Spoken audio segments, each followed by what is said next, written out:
What's going on, YouTube? Um, I thought long and hard about whether or not I wanted to oh, turn this light off. I thought long and hard about whether or not I wanted to do this video. And, you know,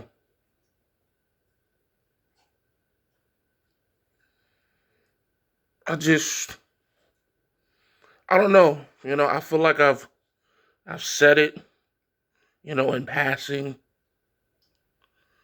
Um, but I really don't think that I've addressed and attacked this head on like I should. And I honestly don't know why. I don't know if it's pride. I don't know if it's not wanting to look weak, or honestly don't know, or if I just don't know how. Um, but I do think, at this point in my life, what is it, September, end of September? I think I'm depressed. I do. I think that I thought that by making a certain amount of money, once you cross a certain threshold of money, that depression or this type of feeling wasn't impossible, but it was not likely. You know what I mean? That you just, it was easier to deal with. Um, and it's just so much has happened. I think, from, I mean, my health been bad. So that really ain't nothing new to me. I've always had health issues. And I just got to deal with them. I got to figure out a consistent way to deal. I've been taking my medicine. I got my little medicine thing here. Even though I hate this, but it has to be done.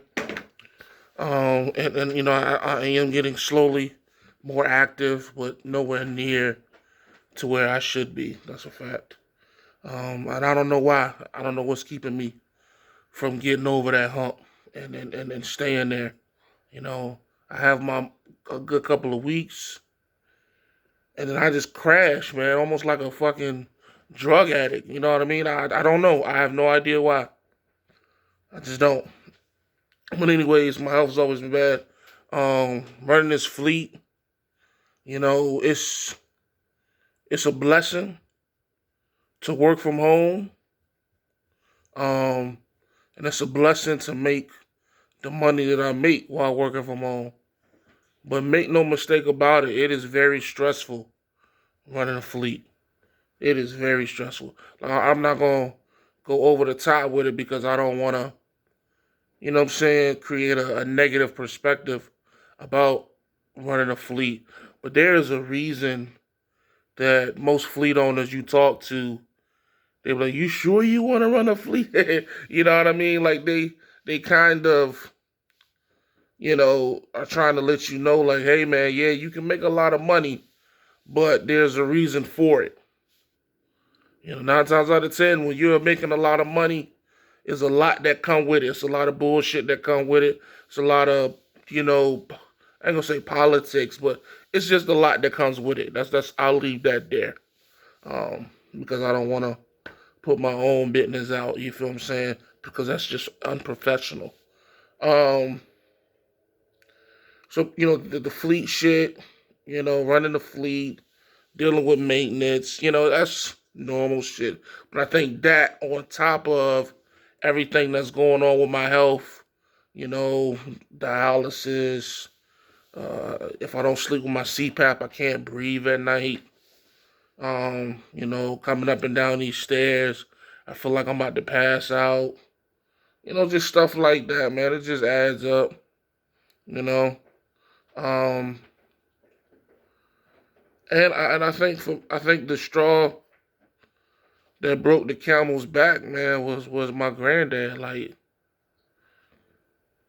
that shit, like, and a lot of people have told me that I need to talk to somebody.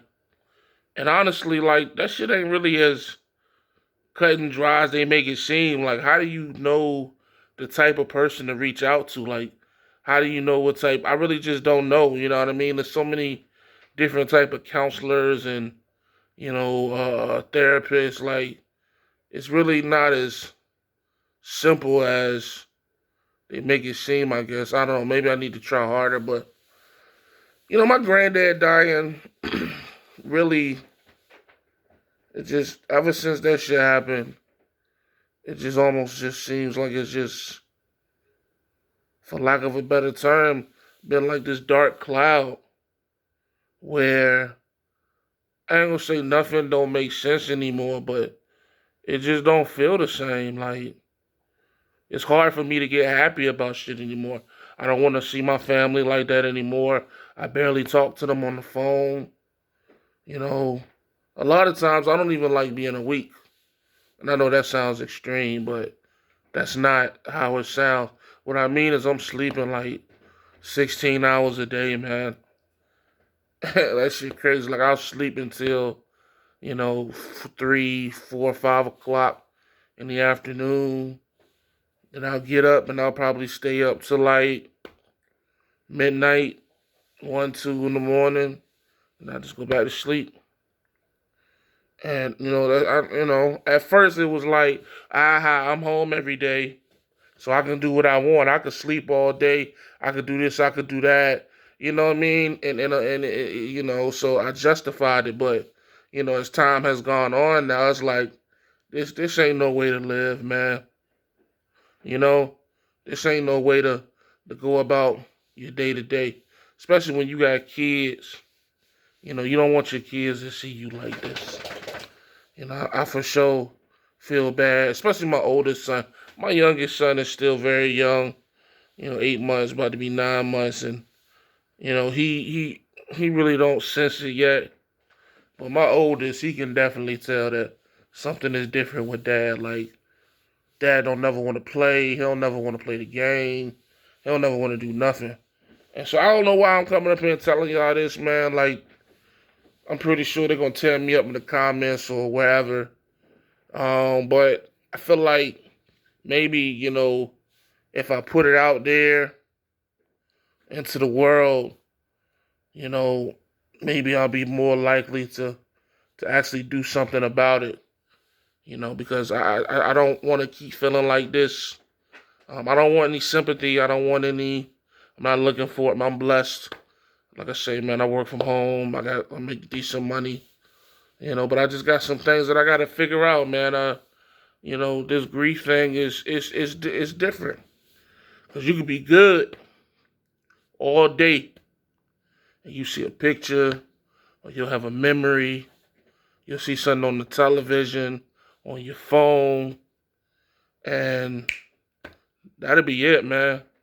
And me and my granddad, like, I know different people have different type of relationships with their, different family members.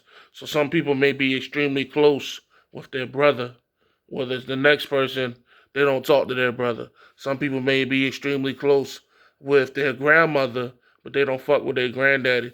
Like, I wasn't in a situation like that, like, with my grandparents. Like, my granddad was like my dad. So my dad died when I was in 7th grade. And even then, I didn't really know him like that. I just knew he was my dad, so I cried because my dad died, you know what I mean? But growing up, that was it. It was my granddad and my mama. Like, that was my, mom and dad. Like, that's why he's always laughing at my mama. She's like, I'm your mama and your dad. And I'm like, no, you not. Use moms. Like, no disrespect. Use moms. Hoops Daddy was right there, you know what I mean? Supporting me and you. So, and that's the crazy part. You get to a point in life where you're doing good financially, you have your own family, you have your own situation going for you. And so, definitely since I got my CDL, which is going on 6 years now, I haven't relied on him nowhere near as much as I used to financially and things like that. And even still, his absence is so great. You know what I mean? And it's kind of, I guess, it let me know internally that that love was genuine. You know, because you got a lot of family members, and I'm sure you watching this may have that where, we make a lot of money as truck drivers. Some of us is making anywhere from 60 to $200,000 a year. And our family know that. They smell money a mile away. They smell it like sharks smell blood. And so, yeah, they real cool with us, and they got much love for us because of what we are to them. And for so long I was afraid that my love for my granddad was connected to my need for him in my early 20s and so forth. And it's just, I guess this lets me know that it won't that, man. I just really just love my nigga. And I just miss my nigga. Like, it's just, I don't know, man. His presence, like, you kind of just, like, had that person in your family that, even if you don't talk to them every day, just knowing that they're around kind of, like, keeps you going. You know what I mean? Like, I don't know how to explain that shit without getting emotional. Like, he was the anchor. Like, he was, you feel me? Like, that was, I don't know. But anyways, I don't want to come here and get all, sad and shit. But, so yeah, man, I just, wanted to get that off my chest. Hopefully, it's kind of, I want to say it's getting better, but it's kind of not. I think the anxiety of waiting to see what's going to happen with this dialysis, my feet keep swelling up, starting to feel it in my legs now. The anxiety of that, waiting to see what's going to happen with that. My doctor's appointment is on October the 23rd or 25th, one of them. And that's when, we'll figure out the next step.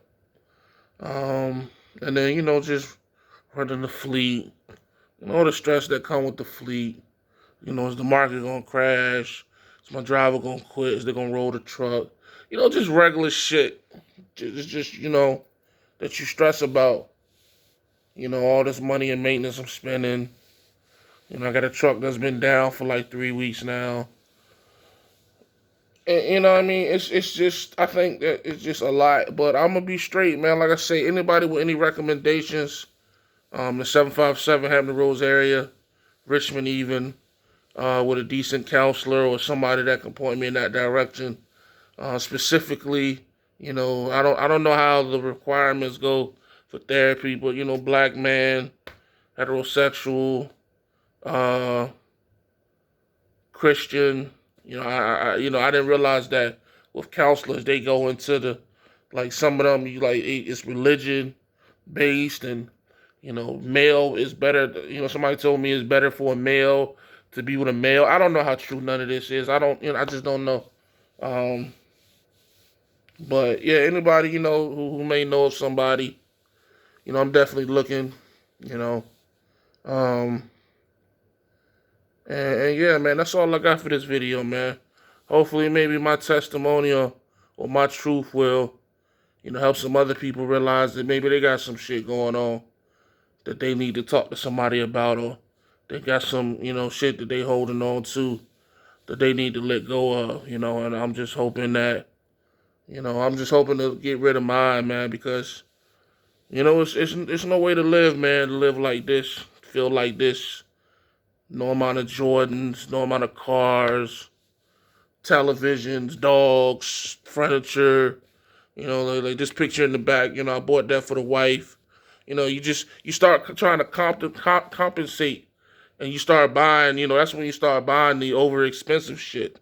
$300 pictures and all that type of shit to try to compensate for the feeling that you feel inside or lack thereof. And it don't work. It don't, man. It's cool for, a day or two.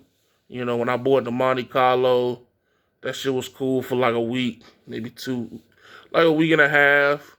I finally found me a PlayStation 4. I played that for like felt like a week straight. But all that shit always wears out. Everything, man. Alcohol, drugs, all that shit wears out eventually if it don't kill you first. So I'm really ready to just get that shit handled and move forward. Because I feel like I've come too far in life to let this bring me down and ruin me. You know what I mean? I owe it to my kids, man, and they kids. So, but that's all I got for y'all, man. I appreciate you watching. If you watched this long, sorry for the sob story. But like I said, I just wanted to get it off my chest, man.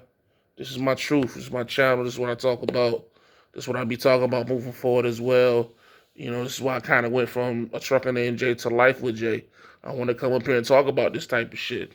This ain't gonna be the first and only video. This ain't gonna be the only video I talk like this or talk about this. Like this is, I feel like where I'm at in life, I can, I guess you could say reach more people or relate to more people in regards to this versus trucking shit. Like trucking is trucking, man. Trucking always gonna be trucking.